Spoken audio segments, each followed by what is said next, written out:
Hey everybody, this is Kane from Appalachian ADV here on the Appalachian ADV Community Podcast. We have a unique podcast set up today. I got my buddy Tom Macconnell on here with me, and we are going to actually be talking about the Appalachian ADV and dual sport riding clinics. We're going to do a little recap, who we are, how we got to this point.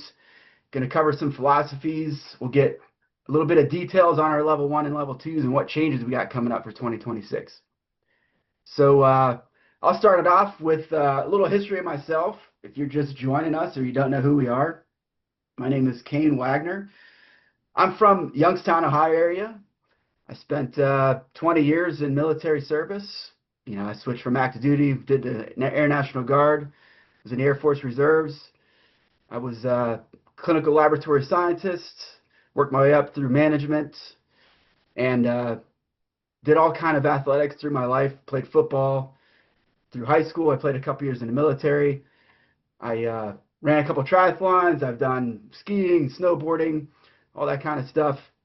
And I was a football coach for about 10 years.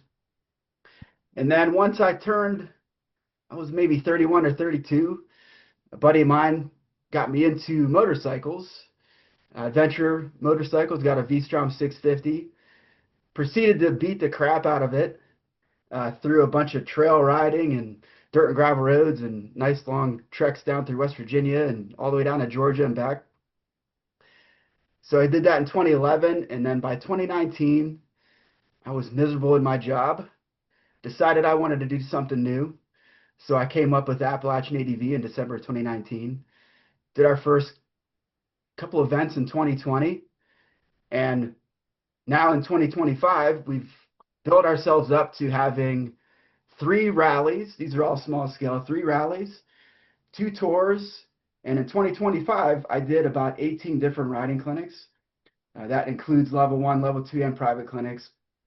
So that's kind of a quick recap on me.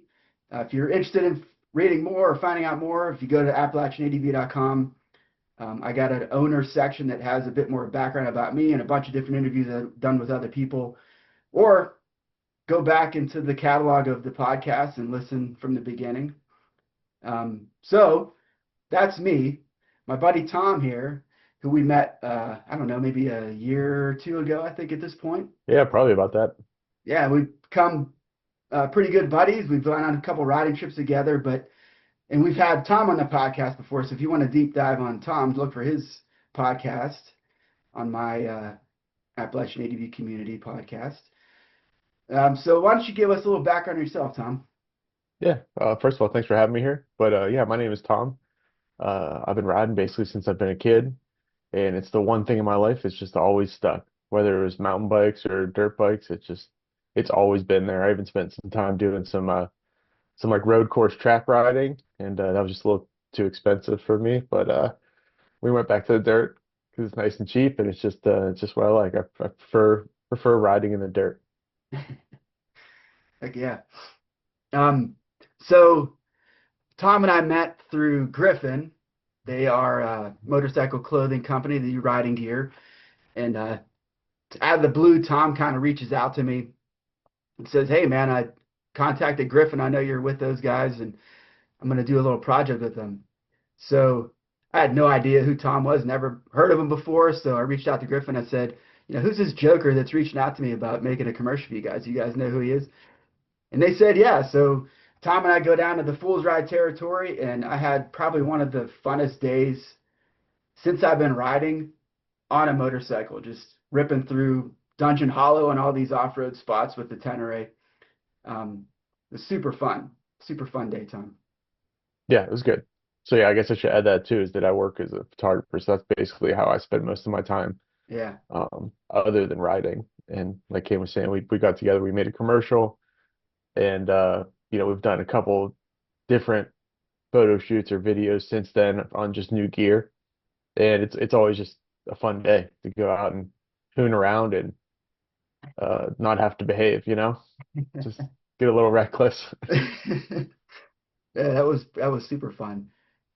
Tom's also, so I should say, you've ridden motorcycles for most of your life, Yeah. but your professional photography and videography stuff was not really motorcycle related, right? It's No. doing other stuff. So what other companies kind of have you done that stuff for? Yeah, so it's mostly all advertising and marketing type work. I've been pretty fortunate to, you know, do some major campaigns for some large companies like Premier Protein, Diamondized Protein's another one, Nestle, um, Sugardale Foods, McCain Foods, like a whole bunch of stuff, a lot of food Yeah. oriented products, a lot of protein powder, and it's just the work that I ended up finding. But yeah, I've been pretty fortunate to do that stuff, and it's really helped me kind of do more photography of the motorcycle world because, while I like the paycheck that protein gives me, it's not the most exciting work in the world, and I much prefer photographing, the moto world and the moto culture. Yeah, for sure. You put together, like, I remember, it was not for this past year's tour, but for the year before, for our Explore the PA Wilds 4 tour, we got together and we decided, to help you try to like build up this side of your business, let's make a documentary about the PA Wilds tour that I put together each year. And I remember I sent you like some of my pictures that I've taken through the years of those tours. I sent you kind of like the routes of where we go, and we talked through like what is the purpose of me Mhm. doing the tour, like what am I trying to show people out of it. We came up with interview questions, and we did a lot of stuff kind of on the fly too while we were out there. Like we would stop. I would say, hey, there's a really cool vista coming up. Mhm. And then you would just shoot off at Mach 10 and get out in front of us and then capture these great pictures and Yeah. videos of us, out in the woods. It really turned out pretty awesome, like way better than I was expecting. Yeah, I mean it turned out really good, and it's hard to believe it was actually out 2 years ago already, right? Yeah, I know. But yeah, I mean I had a ton of fun making that. It was an insane amount of work to like put it all together, but um yeah, hopefully get to do more in the future, as I get better at like doing that type of shooting, because it Yeah, is for kind of a sure. logistical challenge. Yeah. Yeah, I mean, that I guess the other thing I wanted to mention since we're in that vein is have since started your own YouTube channel. I have, yeah. And you've been putting a lot of great stuff out there, including um, you've done a bunch of the 24-hour of Appalachia Hmm. rallies this past year. So, Yeah. those turned out really freaking well. Like you're definitely starting to put things together that people want to see. Like you had a Mm. lot of views on that. The very first one I think you put out there had a huge amount of views, which is great. Yeah, one of them is over 100,000 now, so that's Yeah. unexpected. Yeah. I'm hoping to do one this year, man. Yeah. Yeah. It's a blast. It's terrible, but it's a blast. It's It's it's a great accomplishment in the end. Yeah, it's type 2 plus type of Hmm. fun, So Yes, it is. so from there, I guess we can go into um, the USMCA, which is the U.S. Motorcycle Coaching Association. Um, just a quick background on those guys. They are a certifying body for motorcycle coaches that are looking to, better themselves as riders and as coaches for sure. But it also shows that, the people that get certified by that body or by MSF or any other body out there that does this, I think it shows a level of professionalism that, you're taking it serious, that you want to, you know, show people the right way to ride a motorcycle. So last winter, I took the time to go through the process to get certified by them. It took me several days, multiple hours per day, going through, it's online, so you go through this nice long process. There's a bunch of videos, there's a bunch of textbook style things. You have to submit so I come up with a training plan for the clinic, so I have to submit that. They ask questions. Hey, what if this happens? What would you do? It's very detailed and in depth. And then, shout out to, I don't know how many people I asked, but at the end of that, you have to get references, basically, people that have been out to your clinic or your training and they asked them, how did it go? So it was at least 10 or 12 people that I submitted for that. So, super appreciate the community backing me up on that one. So I did that last winter. It's good for 2 years, so I'm good for the next year. And then the reason why I kind of went with them was, I love MSF. I took the basic rider course myself. I think it's a great organization. But if I was to become an MSF adventure trainer, I would have to follow their training schedule, basically, like what they want to cover. And I guarantee you that I probably cover most of the things that they would. And maybe I spend more or less time on a thing, or I add my own little twists and stuff, but I was able to kind of customize my clinic based off of the experiences that I've had and the interactions that I've had with people of all skill levels, including Tom for sure. So that was kind of my reasoning for going with USMCA, and they've been a great organization, very supportive. And since Tom is on this podcast, he's come out with me in the past and helped as an assistant coach. So Tom is actually going to be taking that over this winter and getting his certification for it as well. Yeah, that's one of the things I'm going to be doing this January. It's a slow month for me, and it's, like you said, it's going to take a few days. So Yeah. we'll get the certification and go on from there. Yeah, it's very detailed and in depth for sure, man. Like I said, if as you're going through that, if any questions, I've done it fairly recently. I can help you out with that. But Mark and Lindsay from USMCA, Mhm. they are very hardcore. They are there if you need them at any time or day. They've Yeah, reached out to me multiple times. They've been great. So, no, that's great. all right. So I think the next thing that I wanted to kind of talk about um, is kind of the basic philosophies behind the clinics. And there's a lot of like crossover from the events that I run and the clinics that I run. A lot of these same philosophies definitely are there for both.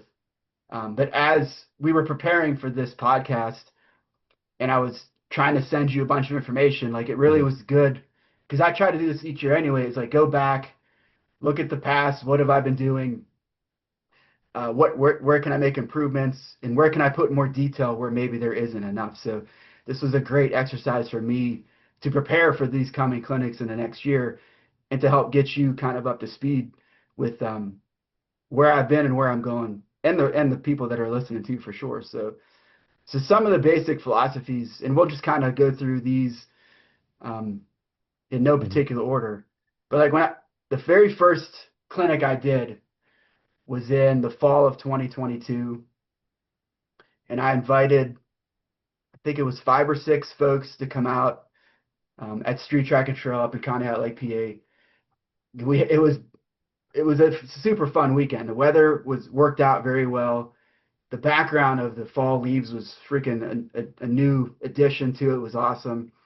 But from the very beginning, something that I realized was the people that are going to sign up for training, sometimes they maybe are new to it, or they're coming back to it, or they're street riders switching into dirt and gravel.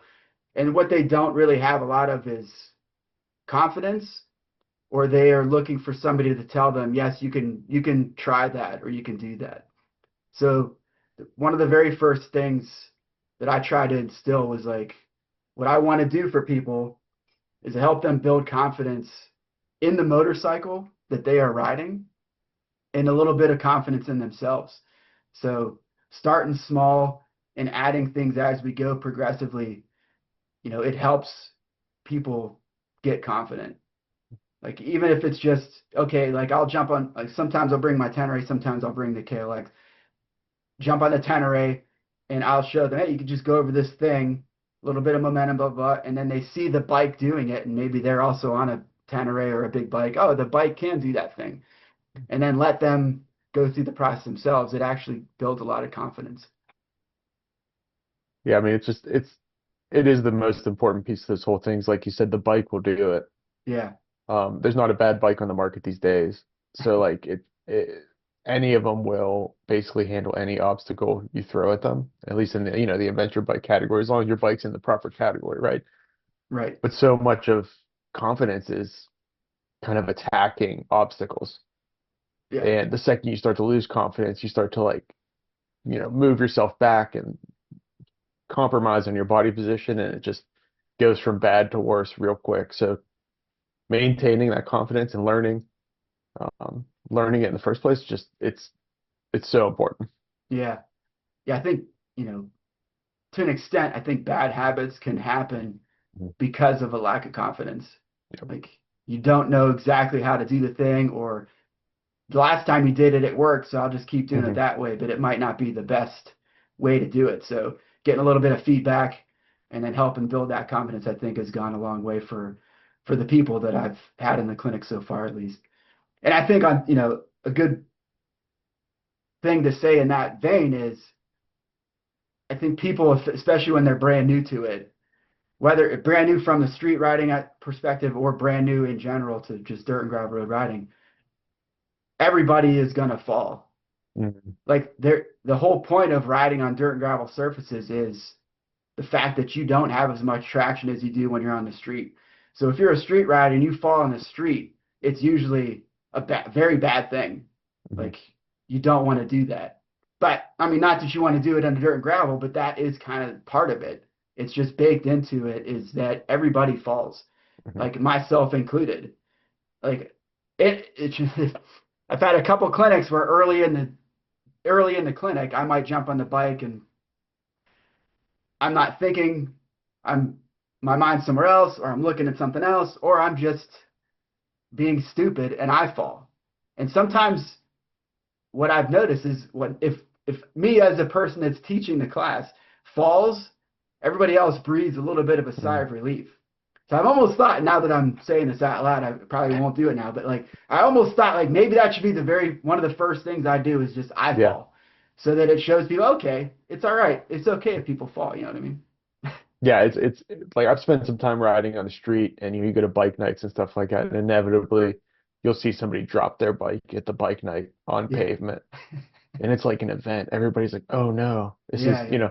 oh, the poor bike's scratched now." But in the adventure bike world, it's so different. You drop a bike, everyone kind of laughs at you. It's like, "Oh, you all right? Okay, cool. Let's just keep let's keep moving," because like it happens, man. Like the bikes have two wheels.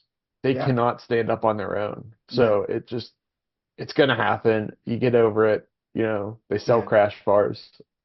Um, and it's if your adventure bike isn't scratched, are you adventuring? I was just gonna So, say, like that's the battle scars are kind of like the tattoos of the mhm, motorcycle world. Like it's like a badge of honor to have mhm.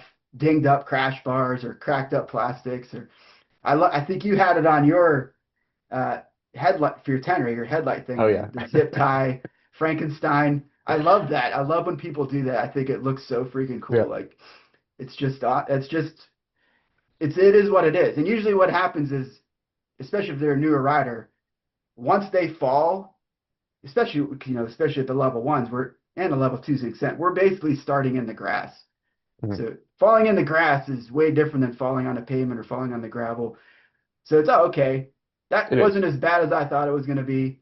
And then one of the first things we do at the level one clinic is tell people how to pick your bike up. Mhm. And the very first way that I tell them, hey, if you fall and your bike falls over and it's kind of heavy, the first thing you can do when you're with the group is say, hey, come help me pick this freaking bike up. Yeah.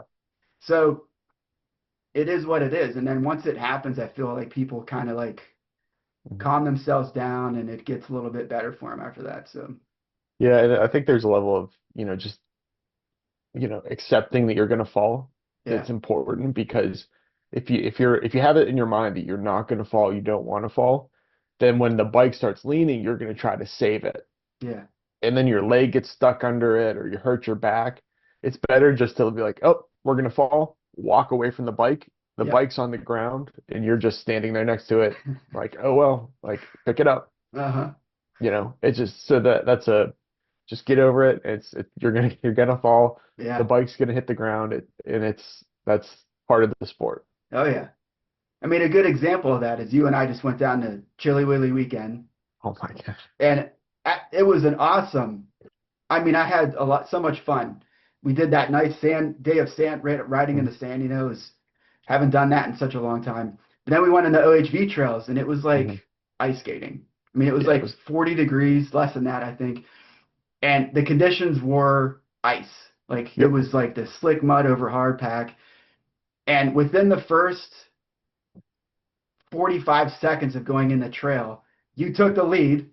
Uh-huh. And then I come around the bend and I see you standing next to your bike up Hmm. this rocky step. And I was like, oh, shoot, that's what kind of riding it is today. Yeah, Because it when was Tom icy. falls, you know that it's tough.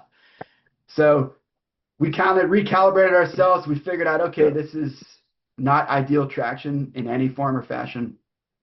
And we spent the rest of the day on those Tenerés basically ice skating through. And I Hmm. had an opportunity a couple times myself. I have never done this before, but I did like about a 270-degree spin on the bike at one point, and then I started dropping it after that. It was Yeah, just one of those days. It's just gonna happen, you know. it is. And it happens to everybody, no matter who they are. Hmm. If it's yeah, that's the thing. Like when people watch videos of riding and they're trying to figure out how to do it, a lot of times ace riders will just only show the ace moments. Hmm. They won't show the times that they've struggled or they fell because they want to put out in the world that, they're the ace, which is, there's no problem with that. Yeah. Videos I like the most are when they show a combination of they just nailed the hell out of that thing. And then the very next thing is them tipping the bike over. Yeah. Show me the real thing Yeah. is what I always went for, But Well, so, yeah, I was watching this Red Bull documentary once, and you always see these super aggressive lean angles and stuff. yeah, And the videographer was saying he's like probably like 50% of what you see the rider wrecked yeah, right after we cut it, because they're just pushing too hard. yeah. Yeah, and that's the thing. Any rider pushing their limits is going to drop the bike, no Yeah. matter how good they are. And the hard part about it, just with anything else, is when you first start out, you're not as good, which means you're going to fall more often. So it's easier to get yourself in a mindset that I suck or this sucks or whatever. You have to go into it knowing. I think you've already said it. Like you have to go in there knowing it's going to suck a little bit. Yep. And that's part of the growing pains of riding a motorcycle in less than ideal traction surfaces. Hmm. So a couple other things as I started doing this. So my background in the civilian side and the military side after the first 4 years I was military intelligence, but after that I was a clinical laboratory scientist. So as a lab person,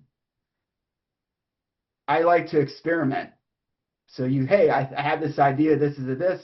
We're going to set up these steps to try to make it work, and then we're going to make those steps. And then as I go through the steps, I'm going to say, I can make a change to this part, I can make a change to that part, and then each time we do the thing, it gets better. So as I started developing the events and more so these clinics, my whole goal with this was to kind of bring that scientific approach to it. So trying to figure out what's available to me to use. So when I started building the clinics, I was doing them at Street Track and Trail. They have a huge space with all kind of area for me to use.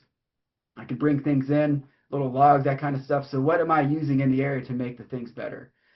Also, it's based off of my experiences. So as I've developed my own riding abilities, taken some courses, gone out and ride with people like Tom that are better than me, I've come up with a way to develop a training plan. So as I coach football, I would develop our practice schedule. So I basically have tried to take all of the things that I've done in my past from the military, from being a manager, from being a football coach, to doing other athletic stuff, is to like wrap all that stuff into a scientific approach to build a clinic. So I've kind of tried to go with that approach as opposed to just coming up with a thing. We're just going to keep doing it that way. Every time I do it, I try to develop a better way to do it. It's kind of been my premise for the thing. Yeah, I mean, you know, not the same thing's not going to work for everybody. So, Right. you go to a clinic like yours, you learn skills, and then you slowly, through time and experimenting, like you say, you just adapt your own Yeah. your own ways to make it work for you. Yeah. And something I've done the same. I love going out and just tinkering around doing little training and clutch work or pivot turns, something like that. Yeah. And there's you know several things that I've tried to copy the way people do it, and it just doesn't work, and I have to adapt it to my own. So Yeah. experimenting is definitely part of it. Yeah. Yeah. It's from the very first one, 2022, to Mhm. the end of 2025. I've had such a good time with all the clinics that I've done because of, each clinic that I've done in the past has been me and 5 riders. A couple special ones where you've come out, we've added a couple Mhm. people in to, have a little bit more. But being able to like analyze a person as they're riding and say, you tend to do this. So instead of me trying to like say, you should not be doing it over here, you should be doing it over here, is okay, if you're over here, let me try to give you some pointers and tips that'll bring Mhm. you back to the middle of that thing to let you get it based off of your abilities, because not everybody Mhm. can ride the same, kind of like you Yep. said. So that has been a really fun part, is trying to analyze people as they're riding. And I kind of mentioned this is an ADV and dual sport clinic, and we don't say, okay, this is small bike only, this is big bike only. We have everything from Mhm.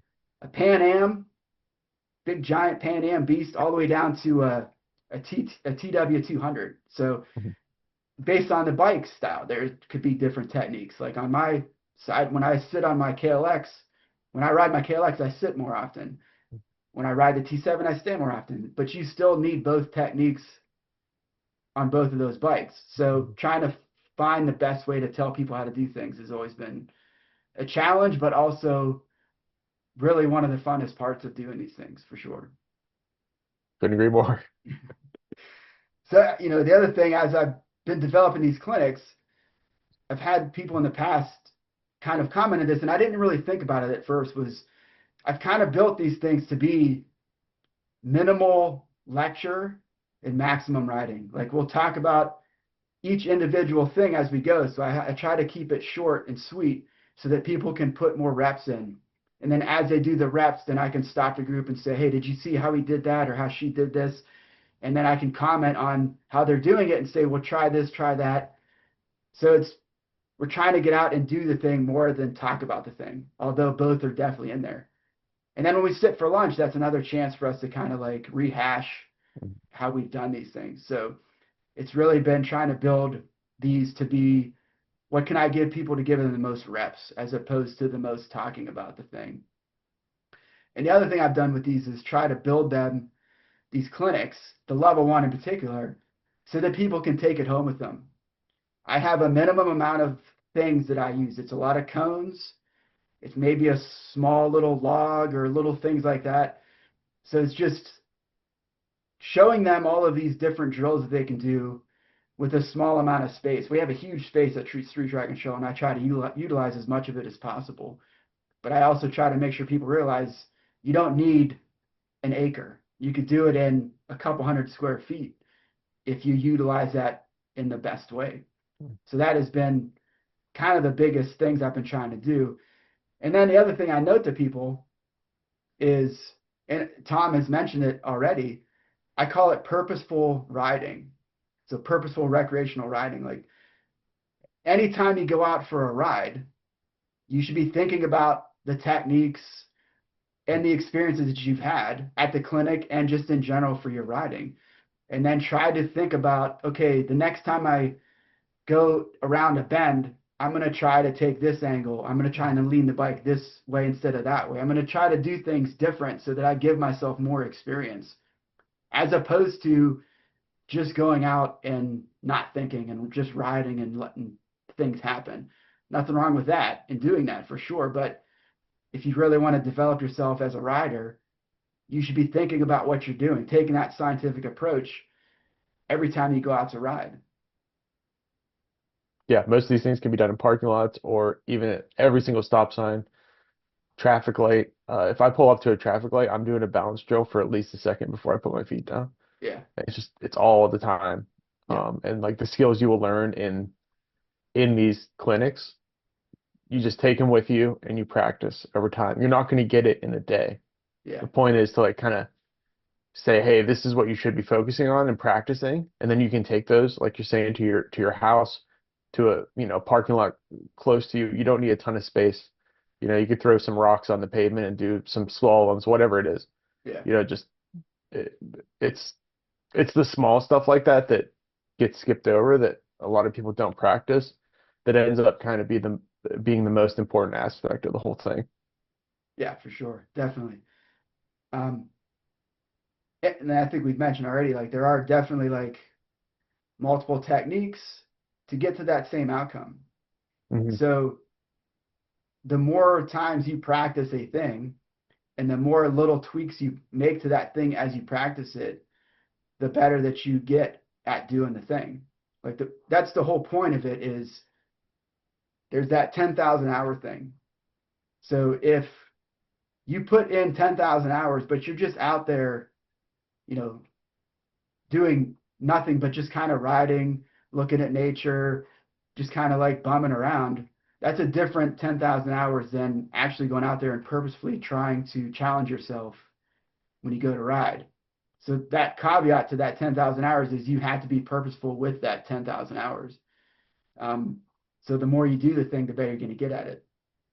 And one of the things that I try to do in my clinic is make it weird. I have multiple sayings for Appalachian ADV. We have fun, take chances. That's kind of like the main one. With experience gained as wisdom earned. That's kind of been the clinic battle cry thing.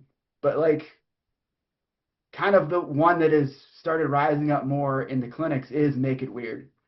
So as I put together the lesson plan for the day, I have a flow that I'm trying to build into it. So maybe we do a braking drill early in the day, and then we'll go through a couple of things throughout the day, and then I'm going to bring that braking drill back into the fold. I'm going to mention it again. We're going to talk about it again, and then we're going to make a twist to it later on in the day. So there are also drills where we might do some clutch work in the beginning of the day, and we're just kind of finding that friction zone, getting comfortable with where that's at. I might say we're going to make it weird now, and I'm going to make you do something that you wouldn't normally do. So we're going to have you walk your bike on the kickstand side as you would in your garage. But now we're going to make it weird and actually have you do that on the non-kickstand side. Because how often do you do things on the non-kickstand side? Rarely. So if you're going to build yourself confidence in your bike and in your machine and in yourself, you have to be able to manipulate that bike in ways that you wouldn't normally do it.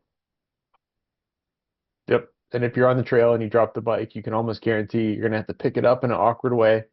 You're going to be on the non-kickstand side, on the downhill of the bike, and you're going to have to know how to maneuver it. So doing these, like, as you're calling it, make it weird drills, stepping outside of your comfort zone, they really help because you're just going to end up in a situation where you're going to be like, oh, yep, I've done this before, so this isn't a big deal. Yeah. And that is definitely my philosophy behind that is you got to make it weird in a controlled environment like the clinic for sure, because inevitably things are going to go weird out in the real Yeah. world. And if you don't have any experience making it weird before that point, it's going to be more stressful. It's going to have a harder chance of making a good outcome out of it. And it's just going to, mindset wise, I'm trying to prepare you mentally for that rough time to happen. By allowing it to be weird in a controlled environment, you'll be less stressed. You'll be in a better mental place to take advantage of the things that you've kind of learned in your experiences because your mind will be a little bit calmer because you're used to it being weird. That's kind of the whole point behind that thing. Yep.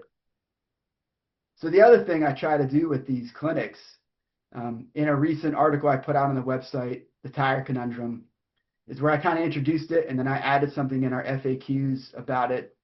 I think, as a scientific approach, I like to categorize things. I did that with the whole tire article in general, but like it made me think about what do people want to get out of riding an adventure bike or a dual sport bike? And everybody has their own way. I am not trying to force people into a specific way. what I'm trying to do is help them find what they want to get out of it. Sometimes you don't know what you don't know. So coming out to the clinic is your way of trying to figure that out. But for me, the four kind of subcategories is like a classic adventure touring, where you want to spend time on a bike with loaded luggage, camping, staying in hotels, multiple days, maybe a bit more pavement than anything else, not that much technical stuff. That's classic ADV. Balanced ADV is a bit more dirt and gravel road stuff. And then what I've tried to coin with Appalachian ADV is ADV dual sporting. It's taking an adventure bike and riding it more like a dual sport bike, where you actually hit more trail riding, like hard aggressive riding, but it's still like a mixture of everything. So I try to break that up into two categories too. So you have ADV dual sporting light and heavy. So that is kind of the four subcategories. I'm trying to help people find their way into one of those or all of them. For me, I like to do all four. I probably spend more time in that ADV dual sporting area, but I'm trying to help people find all of those things. So when people come out to the clinic, maybe they've seen some of the videos that we put out there or the commercial Tom and I made for Griffin, where it's pretty aggressive off-road riding. That is not exactly what these clinics are for. They're to help you figure out, do you want to try that or not? And I'm not going to force people to do something they're not comfortable with, but the whole goal is to try to make you comfortable. So that level one, it's not really designed as off-road training. We definitely put off-road riding techniques in there to help you get more comfortable on loose dirt and gravel surfaces, but it's not particularly an off-road clinic. Now the level two is a bit more off-road leaning, a bit more aggressive gravel stuff, but the whole goal is to try to help people find where they fit in those subcategories.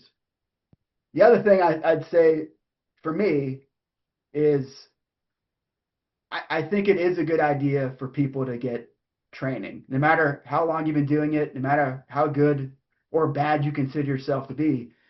The more training you can get, the better. And whether that is by purposeful riding with friends that are better than you, or coming out to, multiple clinics.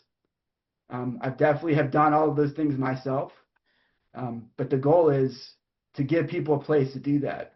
But it's also a good idea to, I might explain things a certain way, or I might add things to techniques that other people don't. Tom might say a thing in a different way that I do. And between the two of us, maybe that clicks for that person. Or, our mutual friend, BJ Hessler from DC Dirt Camp, she's an excellent resource for training as well. So being able to go to somebody like BJ and then coming to mine and then back to hers and back to mine, or vice versa, any way that works, it's always a good idea to get different perspectives, to get different people's feedbacks, because I'm going to explain things different than BJ or different than Tom. So it's always nice, if you're trying to become a better rider, to give yourself as much experience in all of those realms as possible.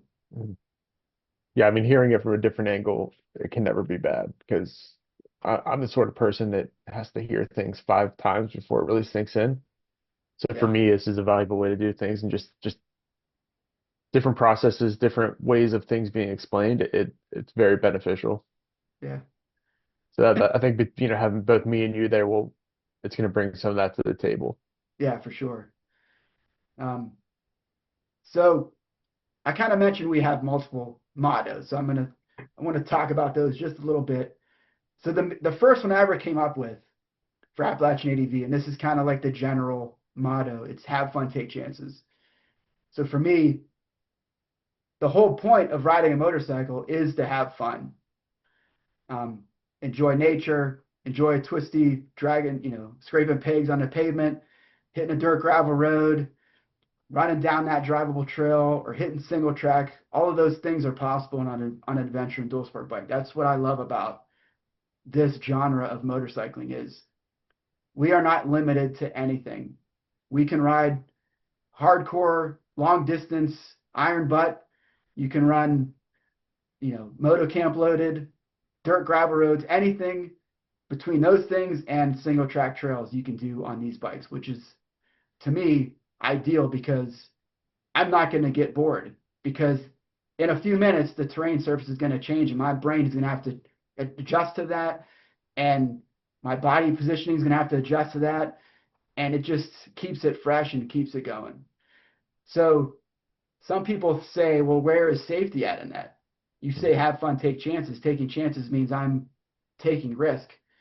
Well, if you don't realize that riding a motorcycle is risky, then you're going to find out really quick. We've already talked about it, Tom and I, about the bikes are going to fall on the ground. So safety isn't always third, though. I think it's up to the person to decide how to put that order. Maybe it's safety first. To me, I can't always lead with safety first, or you wouldn't even ride the bike. Like you're going to fall, things are going to happen. It's more dangerous than riding in a four-wheeled vehicle for sure. So that's kind of my take on it. So I'd love to hear Tom's take on my motto of have fun, take chances. Yeah, I mean, first of all, I don't think you can be adventuring if you're not taking some level of chances, down Yeah, that road you've never been down, or you don't know it's around the corner, or whatever it is. But also, like, uh, me taking chances means something different than you taking chances. right. And if you're a more beginner rider, it's going to mean something different for you too. I Yeah, think it's more about just kind of pushing yourself a little bit to constantly be finding that next level. And you can do that slowly over time. It's not like you have to, huck your bike up some crazy hill climb if you're not comfortable with it. That's not what this means. yeah, It means like where's your limit, and like can you get to just below it? yeah, That's kind of what it means to me. yeah. It, Safely, of course, and within reason, like yeah. I said, but yeah. And you made me think about it, and I can't believe I didn't think to put this on here, because this is definitely like one of my basic philosophies for the entirety of Appalachian ADV is we're a team. When we go out in the woods together, whether you're at a clinic or if you're on a tour with us, or if you're at one of the rallies and you're with a bunch, a couple leads and sweeps that are either me or somebody in our inner circle, like we're going out there as a temporary team. You have to ride the bike, but the goal is to allow people to push their limits, and that's going to be different for everybody for sure. Mhm. But as a team, if you get yourself into a spot with the group and you can't get yourself out, we're going to help you get it out of there. I'm there for that. Tom's there for that. If it's at Mhm. a event where we have leads and sweeps, that is the goal, is to allow people that chance to have fun, to take that chance. The safety part is we'll get you out of it. Mhm. If you get yourself into a thing and a little hill climb is too much for you to get out of, somebody will get that bike out of that thing. Yep. So being a team for me, coming from team sports, playing baseball, football, all that stuff was you're doing this thing together with the end goal to have fun, to win, quote unquote. For me, winning is everybody get back to camp at the end of the day. It doesn't matter what happens in between. It's a story for the end of the day. Hey, as a Mhm. team, we had to help this guy pick this bike up, and then we dragged it out of this thing, and everybody was laughing and having a good time, and Mhm. that's the whole point of it. So And those are the memories that people talk about, like you're saying. But if you never took that chance and went down that side trail that you didn't know where it went, yeah, you would have never had opportunity to experience that with the people you're riding with. exactly, yeah. So the other one, the clinic battle cry, I've called it, is experience gained is wisdom earned.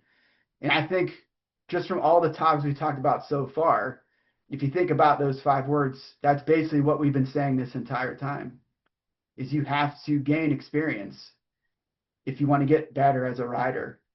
So the only way to gain any of that wisdom is by doing the thing. You can't just sit and watch TV or YouTube channels or read articles about it. You have to actually go out there and experience it and do it and push yourself a little bit.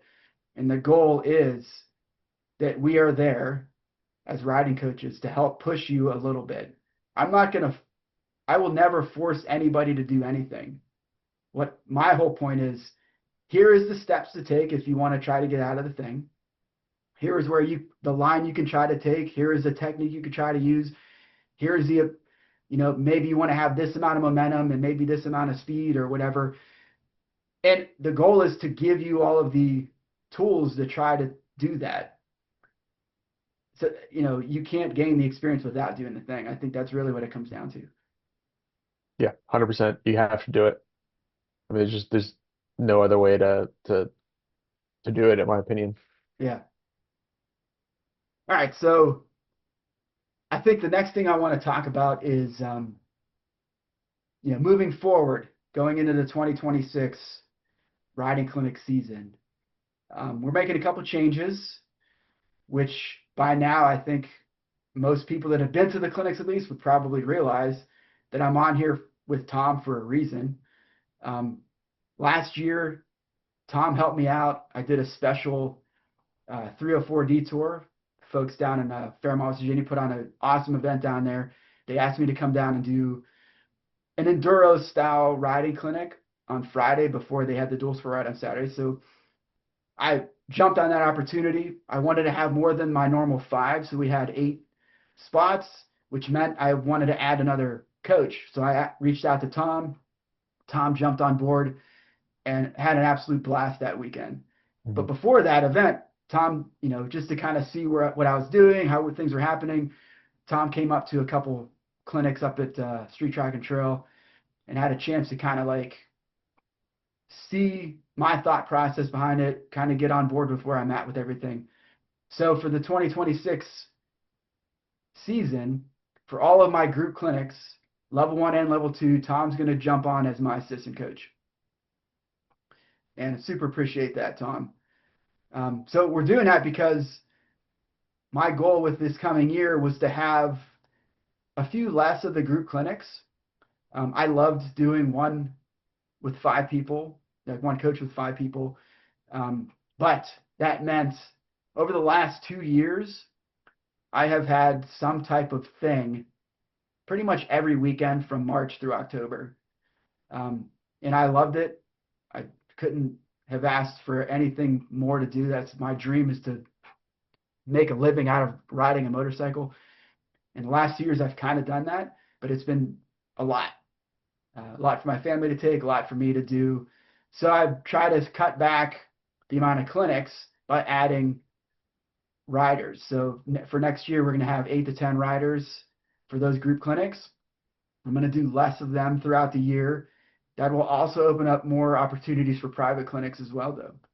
So I appreciate you coming on, Tom. So from my perspective, and kind of one of the reasons why I reached out to Tom was because if I'm looking at adding an assistant coach, I don't want to add somebody that has the same or very similar experiences as I do.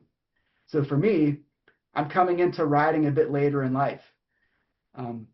And by me using my scientific approach and using all of my experiences in life to this point to build these things, it has been beneficial to other riders that have had a similar take. Hey, maybe I haven't done it for a while, or I'm coming in later at life, or I did it when I was younger and I'm coming back now, or I'm coming from the street to those have been beneficial to those riders because I feel like since I've started later, I kind of know what it's like to like jump into this thing with minimal to no experience. So that has been from my side. But Tom has been riding forever. He's raced different things. He's raced different styles. He's ridden all kinds of different bikes. So he has more experience off-road riding than I do. I came from the adventure side. Tom comes more from that dual sport dirt bike side. So between the two of us, we can explain things to people in different ways that might help them connect the dots. So that has been why I asked Tom to jump in here, and I super appreciate you doing this, Tom. Yeah, I mean, thank you so much for adding me on for next year. It's, you know, like you said, I've been riding for forever, and this is like kind of my first opportunity to almost give back a little bit and share my knowledge with other people. Yeah, And it's the few clinics I've helped you out with so far have been a lot of fun. It's really stretched my understanding of this whole thing and thought process and made me reconsider a lot of things in just those couple clinics. But yeah, yeah, it's going to be a lot of fun, and I think it's kind of forced me to rethink a lot of the things that I already know and how to share that with other people, which is, it's just going to help me in the long run too, and of course help you. yeah. Yeah, that's the thing. I believe you as a been riding for so long, a lot of the things you're doing just happen. It's muscle memory. And Hmm. that's kind of what I want to help people build by doing these clinics is give them those experiences to try to build that muscle memory. You have the muscle memory and you're working from the other direction now. So we've had conversations and I've seen it happening in real time where you are working from I have the muscle memory. Now I have to think backwards to Hmm. why am I doing that? Why am I moving the bike this way? Why is my body shifting this way? And then you're able to explain that to people in a way that is understandable. So that is what I loved watching as you were doing it because same deal for me. As I am thinking inward and how am I doing these techniques, it's helped me become a better rider. And then as I watch people like you, especially at the events and other guys like this, like my buddy Marsh and Hmm. Buzzsaw and those guys, they're better off-road riders than me. So when I ride with them or when I ride with you, I'm watching what you're doing and I'm learning from that. And then when we stop and take breaks, we talk about the things and I'm learning from that. And then as I watch you come to a clinic and I see your wheels spinning and then you interacting with people and telling them things, I'm learning from that. So I think as a scientist, you should never stop learning. And you can use that for anything. It doesn't have to be science. As a motorcycle rider, I don't want to ever stop learning. Like you, that's how you get better. So by adding For sure. you, it's going to make me better. So I Hmm. appreciate that for sure. Absolutely. And I was just thinking about this as you were saying that. I spend so much time riding with very advanced riders. And it, I realized that all the things that we do on this super technical single track or huge log crossings, whatever it is, it's just it's just I'm able to do that because I've been able to master these super fundamental skills. Yeah. And like since I've spent so much time mastering those fundamental skills, it is second nature to me now.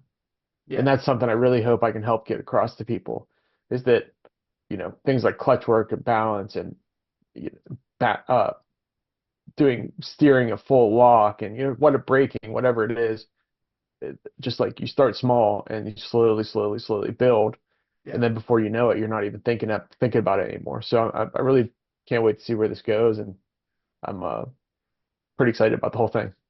Yeah. Me too, man. After that 304 clinic that we did, like how we did it that year was enduro training, kind of like a level two style, but it was mostly dual sport bikes. That was the first Mhm. time we kind of had like basically a class full of just dual sports. Going through those techniques, me and you being having a chance to like interact during it. Mhm.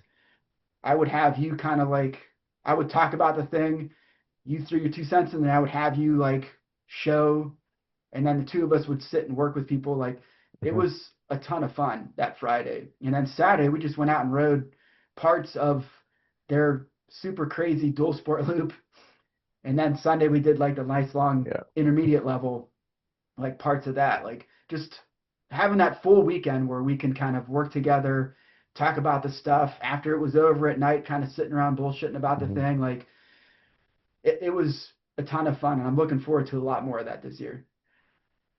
Same. Absolutely.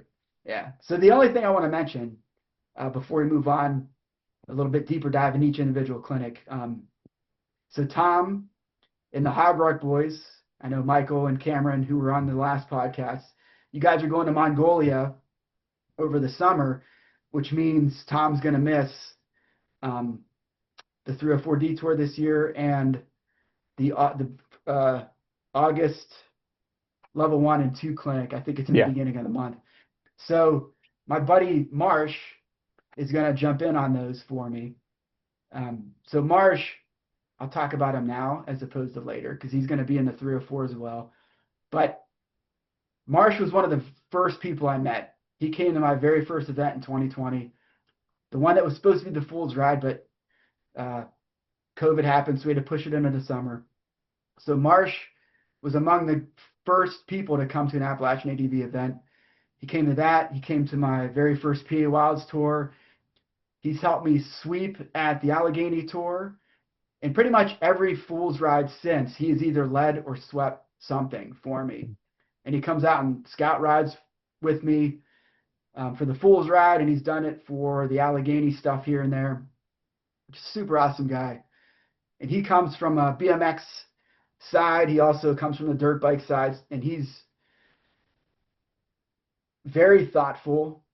Him and I have had so many long conversations about everything, including motorcycle riding and these clinics. And I asked him to jump in on a couple this year, and he's jumped in. So I'm super stoked to have my buddy Brian Marsh come out to these too as well. So I'll probably have him on the podcast at some point. Eventually, we're going to start having some inner circle guys come on here a little bit, and we'll have people a chance to talk to him before he jumps in on that clinic for sure as well. I wanted to break down each of the clinics we do a little bit to kind of talk specifically more about like the level 1 clinic first, which is set up for like beginner to intermediate adventure and dual sport riders. The caveat with that is we want you to be clutch capable. This is not like the MSF basic rider course. The intention of this clinic is that you already know how to work the clutch, that you have some level of experience on your motorcycle already, and you're coming to us to try to like build upon that basic rider course. I took that myself. It's a great course, and that's usually what I recommend to people if they reach out to me thinking that's what we do, is no, take the MSF basic rider course. It's a perfect start for people, especially if you're coming later in life. They do an excellent job getting you through a couple days of training and actually getting you your endorsement on your license at the end of that thing. So do that one before you come to us. So I guess a target audience, quote unquote, for me would be returning riders, people maybe that as a kid rode dirt bikes and now they're wanting to get into this adventure dual sport thing. Maybe you're coming from the street side, you're a Harley rider, riding street for some amount of time, and now you want to get into that dirt and gravel road riding.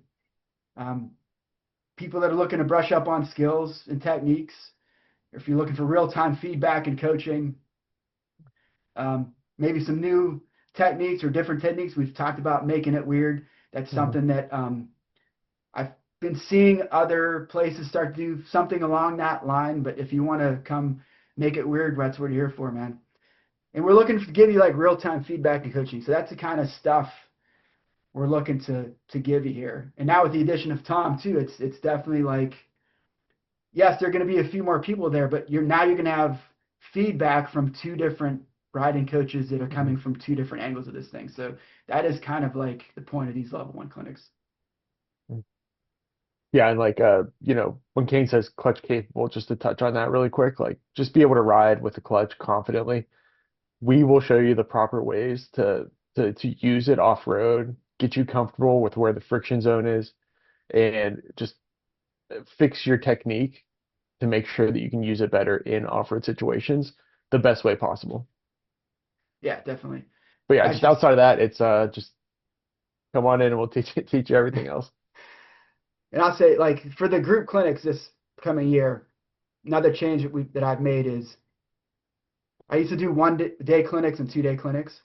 So for all these group clinics, the general ones are going to be 2 days. And we've moved our 1-day clinics kind of to be attached to some events. So like Hogrock and 304 will have some 1-day clinics, and the Great Adventures Beginner Rally. So like for these basic level 1 group clinics, we are going to do skills, drills, and techniques kind of on 1 day. And that is, just like Tom mentioned, we're going to work on that clutch capable stuff. We're going to actually start like kind of with bike setup. We're going to take a look at those levers. We're going to take a look at how the bike's set up. We can adjust some things right there. I usually bring a full set of tools. If you don't have your own, we can make some little tweaks to that bike ergonomically to make it more comfortable. And then we're just going to start working on bike balance, clutch work, body positioning, steering and traction, line selection, tire placement. We're going to go over a little bit of obstacle type stuff, just basic momentum versus speed, like a lot of different really basic fundamentals. And generally speaking, I start with kind of one thing at a time. Like we're going to start with a thing. And then as we go throughout the day, we're going to go back to the thing, but add more to it. And then some other new things, add some stuff to it. And then by the end of the day, we're trying to do a bunch of that stuff all together at once. So it's kind of like slow speed race up to doing a bunch of things together. So start with the basics and add as we go. And then for the real world ride on Sunday, depending on the weather, these clinics can be very different. I'll say it too. So especially when we do that real world ride. So we're going to basically do some paved roads, some dirt gravel road stuff, and we're going to do some off-road trail things. And the point of that is to get you out of that clinic environment at Street Track and Trail. We're going to take you out into the woods, and we're going to show you some real stuff. So we're going to get you out into the woods. We're going to let you work on some of those techniques. We're going to stop and go one by one through some of these spots and actually like focus on what did the weather do to that terrain? What did other traffic do to that terrain? What line should you pick? And what happens if you get off of that line? We don't want you to be just staring at a tree, because if you stare at that tree, you can run into it. So we're going to work on all these techniques out in the real world and give you some experience. That's the whole point, right? Experience gained who hasn't learned. So that is the point, is get you out into the world and work on the stuff on day 2 that we did in day 1, and maybe add a couple things into as we go. So for the level 2 clinic, these level 2s also, it's intermediate plus riders. So this adventure and dual sport bike, any bike can come out on these things. But for this level 2 intermediate plus, it is a bit more of an off-road leaning and aggressive gravel experience, where that level 1, we're trying to really help you find that subcategory. We're throwing some off-road techniques at you just to help you get more comfortable with the bike. The level 2 is definitely starting to lean more into that off-road stuff. So we're going to work on a lot of the same techniques from that level 1, but we're going to pump it up a bit. We're going to put some steroids into this thing. We're going to make everything bigger. We're going to throw stuff together all at one time, and as opposed to like stepping into it. So it's a little bit more aggressive. And ideally, for people to sign up for this level 2, we would rather you come to the level 1 or have done a private clinic with me. Or even if you've ridden with me at one of my events, that's a good way to step into level 2. If you have gone to like DC Dirt Camp or MSF's course, like reach out to me first. We could talk about it a little bit, and then we'll get you in on the level 2. But ideally, we kind of want you to have some experience. For me, the problem I don't want to have is people just sign up for the level 2, skip the level 1, and then they're in over their head. They have a bad experience, and they get frustrated to where they don't want to do it anymore. So I want to ensure people come into this thing and get the most out of it. I don't want to lose people before we even get it started. So yeah, because we will assume that you basically know everything that we taught in level 1, and maybe we might touch on things quickly, but like Kane said, the level is just going to jump up right from the beginning. Right. And so, like I mentioned, it gets more aggressive, bigger obstacles, taller hills than the level 1. And it is down, so I should say, we do this one down in our Fool's Ride Rally terrain. So if you're not familiar with the Fool's Ride, there is a ton of dual sport riding there. We have riding that can be dirt gravel road, to dual sport moderate, which is kind of like that big bike friendly off-road, to dual sport hard, which is, if you have a big bike and you're trying to get through this stuff, you better have done a heavy enduro or something very similar to be able to get that bike through it. So the terrain is very aggressive. Yeah. And there's spots that are always muddy too. Yeah. Always ruddy, always muddy. So we want to make sure people get the most out of it, so that before you go into it that it can be very aggressive. And I have multiple places that I can pick when we do that real world ride, because these are basically set up very similar to level 1. That first day, it's going to be on the Fool's Ride base camp property. We're going to do a lot of the skills and drills right there. Jim has some trails on his property. He's got a ton of terrain we can use. But what we're going to do is, instead of kind of easing you into the techniques, we're going to, like Tom said, we're going to assume that you kind of already know the friction zone, the bike balance stuff, the slow maneuver stuff, and we're going to just run a bunch of those things together and put it at you. And then we're going to add more off-camber stuff to it. We're going to add steeper climbs. We're going to add a bunch of techniques that are going to be a little bit harder for you to get through. So as an example, like for level 1, I kind of mentioned before, we ease into braking. So in the very beginning of the morning, we kind of do braking first. I think if you know how to stop your bike, it's going to open up more possibilities for you. So we like to start with braking early. So what I'm going to do is try to have you find that spot where the rear brake is starting to slide. But I don't want you to slide. So it's finding that spot where it's not sliding yet. Then we're going to let that rear tire slide, but I'm going to try to have you keep it in a straight line. So we're going to do that for a while. And then we're going to move on to something else. And then after lunch, I'm going to let you try a couple hook slides out in the grass where you're actually trying to get that rear end to slide, but also slide left or right. When we go to the level 2, we're just going to jump right in. And I might have you do a couple straight first, and then we're going to go right to hook slide, then we're going to go right to power turning and sliding off of that. So we're going to jump into the deep end in that level 2 because we're going to assume that you've already have done some of that, level 1 style braking. The other thing is level 1, we kind of do a little running start. We do some slow maneuver, some friction zone, all kind of separate. Level 2, we're going to bunch those together and kind of have you doing multiple things at once. So if you don't have the experience and your brain's not wired to handle doing multiple techniques at one time, it's going to be a struggle if you just try to jump right into the level 2. Especially if you're on a big bike. Yeah, that makes it even harder. Not that it can't be done, but adding that extra weight to that bike and the size of that bike, it does definitely make a difference when you're trying to ride more aggressively. Let's talk a little bit about the private clinics. So for the private clinics, this would be me and 1 to 3 riders. I will do groups up to 5 by myself. But if you wanted to do like 4 or 5, you can reach out to me and we can discuss options. For these private clinics, they can be 1 or 2 day sessions. They could be similar to the level 1. They could be kind of like a level 2. They could be a combination of those two.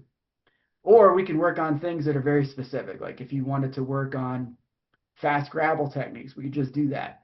If you want to lean a bit more on hill climb stuff and descents, if you're looking for rocky terrain, water crossings, like loose traction, like mud, that kind of stuff. I'll also, if you wanted to work on some kind of simple roadside, trailside maintenance stuff, like changing a tire or two, we could kind of work on that too. So it could be any of those things. Or you want to do, hey, let's do something kind of like your level 1, but maybe we could push up a little bit on the fast gravel, or do the level 1 with a bunch of water crossings like that. We can make that happen for those for sure. Another thing I'll mention is for 2026, I am going to add a level 3 advanced clinic. But what we're going to do is not have those as group clinics. We're going to have those as private clinics only. So if you're wanting to do a level 3, reach out to me. We'll work something out. The good thing about these privates and the level 3 is they are fully customizable. Or you get to work with just you and a buddy or two with the coach and get more seat time, more feedback, more reps. So that's the good part about the private clinics.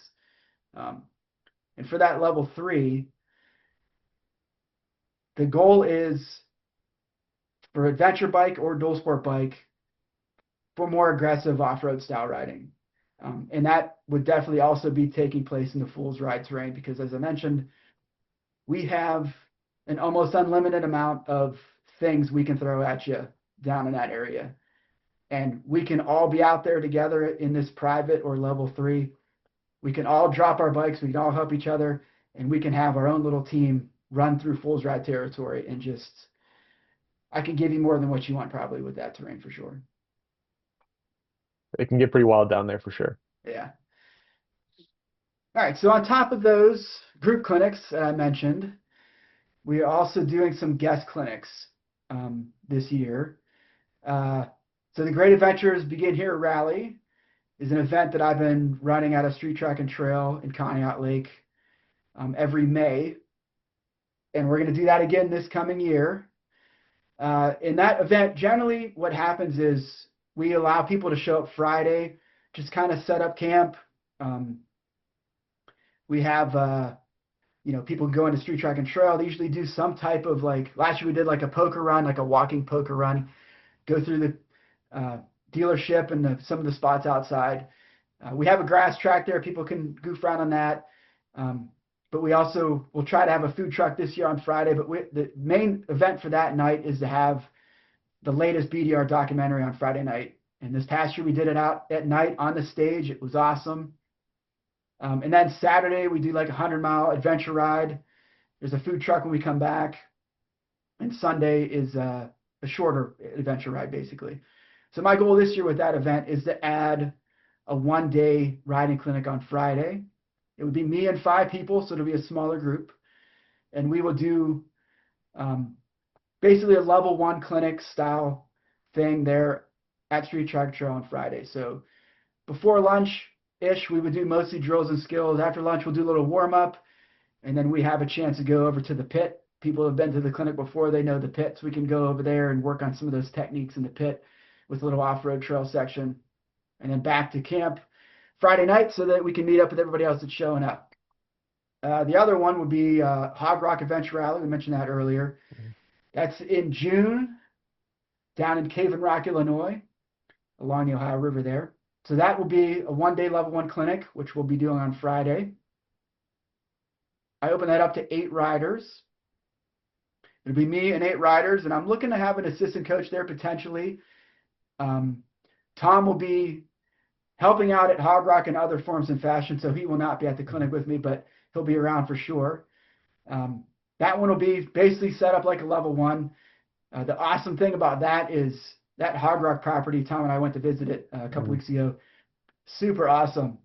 I'm looking forward to putting together a level 1 clinic on that property and utilizing as much terrain as possible. For that one, it's going to be mostly on the property. We'll probably do a little gravel road section down to the Ohio River that borders the property. But they have enough terrain on the property. We can put an awesome clinic together on that one. And then on Saturday, not particularly for the clinic riders, but that's kind of the goal would be if you came to the clinic, you can ride with me on a group ride on Saturday, but that probably will be open up to anybody. And then the other guest clinic I'm looking at doing again this coming year is with 304 Detour, which is put on by the Fairmont dual sport riders down there. Our friends with the Tall Boys and Track Masters podcast help run that event. So that one's down in Fairmont, West Virginia in July. For this one, it's a unique level 2. I'm calling it a level 2 because I don't want beginner riders to show up to this one for sure. But it is intended for adventure bikes. It is intended for adventure bikes with moto camp loaded bikes. And our goal for that is to have a clinic on Friday afternoon with the adventure bikes, and we'll do some basic drills and skills with the bikes unloaded, and then again with the bikes loaded. That's kind of my intention at the moment. And then on Saturday and Sunday, we'll spend the night there at the Wolf Hiven Tree Farm on Friday night, and then on Saturday, we will start the 304 Detour's intermediate level adventure ride, which is a 200-mile long route. We will run about 100 miles south. We will camp off the bikes down there near Canaan Valley and Blackwater. And then on Sunday, we will run about 100 miles back to where we started. And that adventure loop is no joke, especially for big bikes that are loaded with camping gear. So Tom will not be at this one. I've mentioned that before. My buddy Marsh will be jumping on this one. But last year, Tom came with me and helped me run this one. So why don't you, Tom, since you're sitting here with me and you're familiar with the terrain, why don't you give us a little bit of a sneak peek on what people can expect, at least on that Saturday, Sunday loop? Yeah, so I don't know what the route's going to be for this year, but I imagine it's going to be pretty similar to last year. And I've also ridden a lot of the other stuff in that area. The gravel roads in West Virginia are just more gnarly. They're steeper, they're more narrow, there's more embedded rocks, more ruts. And then there's also some creek bottom sections that are roads. They're county roads, but they're basically trails. Um, completely doable on a big bike with camping gear, but it's definitely going to be a challenging one. I'm really upset. I'm actually going to miss that one. But you're going to go through uh, Blackwater Falls Park and the Canaan Loop. It's amazing over there, and it's some of the best riding on the East Coast. Um, you will be picking up your bike, and you're going to have a great time. There's no way around it. There's fire towers, there's great overlooks. It's amazing all around. Yeah. I Mhm. I I think for me, like what I'm looking forward to the most is kind of once we get down into that Blackwater Falls area. It's so Mhm. beautiful. Yep. And the riding, I remember once we started hitting that blood red Blackwater Mhm. Falls area, like it's just breathtaking to see that water running through all those rocky sections and going through that trail in that area, and then having to ride your big bike with a loaded bike through some of those creeks and up to some of them rock ledges and stuff. It's gonna be legit. Like Yep. I can't wait. I haven't done a camp loaded ride like that in a while. My Allegheny Mhm. tour, we have a version where we can do about 100 miles of trails up in Allegheny, which includes stuff like Rocky Gap and Mhm. the Marionville Trail and the Timberline Trail, and it's pretty legit riding. I think that Blackwater Falls area would be probably more challenging than some of the stuff we would have hit in there too, for sure. I can't wait to do Yeah. it. Yeah, it's a lot of fun, and depending on what the weather is, it could be mild or wild. So, you never know. Yeah, weather's always a wild card for any of these things But it for was sure. raining last year when we did it, and it was completely doable, even Yeah, after that super hard rain the night before, where it rained basically from 8 p.m. until 8 a.m. All the water crossings were fine. They were, nothing was impassable. yeah, for sure, for sure. All right, so Tom, I appreciate you coming on here, man. But before we go, I guess it's worth a mention that, on top of these clinics, I also run a bunch of other events. I kind of mentioned them towards the top. The Fools Ride this year is already sold out. I can't state how amazed I am at how popular that thing has got. Like the good thing is with that, I only open on 150 spots. So once I open up the ticket sales, the last couple years, within 2 weeks, they're gone, which has been awesome. So we doing the Fools Ride again. We'll be doing the Allegheny Backcountry Adventure Loop Tour. That's a great one for these beginner riders that have been to a level one clinic. It's a perfect spot for them to go to. Um, if you're looking for a little bit more challenge, and we do our Explore the PA Wilds 4 tour in August. Um, it's a lot of good fast gravel, a lot of good drivable trails up there. But the good one with that one, we do like a single base camp, and we do like a clover leaf off of that one. So that's a ton of fun. It's one of my favorite ones to run. I mentioned the Great Adventures Beginner Rally. Um, Big change for that one, I guess, this year is that has historically been a free event in conjunction with Street Track and Trail. This year, we're going to charge minimal fee. It's $25, helps us offset some of the costs. So it's still one of the cheapest events you can go to for sure. Um, so new for this year, which is replacing our Allegheny Jamboree event we did in the past, is the Wildcatters Adventure Rally. My friends Mike and Tamara with Cross Adventuring YouTube channel helped me um, replace the Jamboree with the Wildcatters. It's actually helping over in Titusville, Pennsylvania area, Franklin, Pennsylvania area, at an old Girl Scout camp. It's got about 225 acres. There's camping. There should be some RV spots. There's some deck camping. They have a swimming pool. There's a bunch of trails on the property, old logging trails, old hiking trails. They're all kind of quad to side by side sized. If you've been watching our social media at all, you've seen me out there with the TTR pit bike and my buddy Marsh out with his monkey, you know, goofing around on those trails with them little bikes. It'll be awesome riding for them. It'll be a lot of fun with a dual sport bike or a dirt bike. If you're on an adventure bike, depending on that weather thing, it's going to be really tough. There's some creek crossings, there's some climb. I don't want to call them hill climbs, but there's definitely a lot of hills and descents that'll be tough on a big, heavier bike, kicking through the woods a little bit. I'm hopefully going to add a couple little pieces of single track. We're still kind of working with the property owners to set this one up. So stay tuned to the website, AppalachianADV.com. Sign up for our sporadic newsletter. It's the best place to find information about that stuff. But I'm looking forward to that event. It's going to be family friendly. We've already have 4 adventurous type loops built for it. And Mike and Tim are working on a 5th that's a bit smaller, maybe 50-ish miles.